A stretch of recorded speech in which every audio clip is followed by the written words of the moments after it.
una proposta che recupera un modello già esistente, che è il modello emiliano, ma che è facilmente applicabile anche nella nostra regione, che vuole raggiungere gli obiettivi di razionalizzare la spesa, di eliminare gli sprechi, di sburocratizzare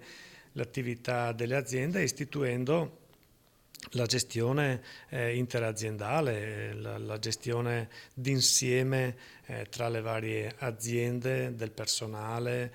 della logistica, quindi capire dove verranno collocati i magazzini che potranno essere utilizzati da più aziende, oppure fare acquisti di area vasta oppure acquisti mirati. La complessità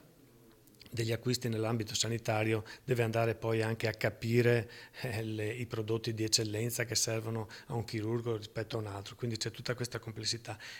E questo è frutto di un accordo quadro tra i direttori generali delle aziende esistenti, quindi non si crea un altro carrozzone, ma si attiva la relazione tra i direttori generali già nominati e che già sono in carica. Noi cerchiamo con questa controproposta di migliorare il sistema sociosanitario veneto. Purtroppo la proposta che Zaia sta facendo dell'azienda zero non soltanto depotenzia il ruolo delle USL,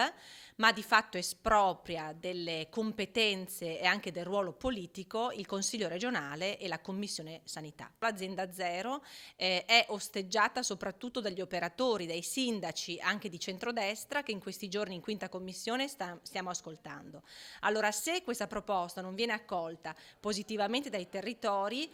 va rivista e noi siamo qui per migliorarla e per proporre alla Giunta i punti su cui lavorare insieme.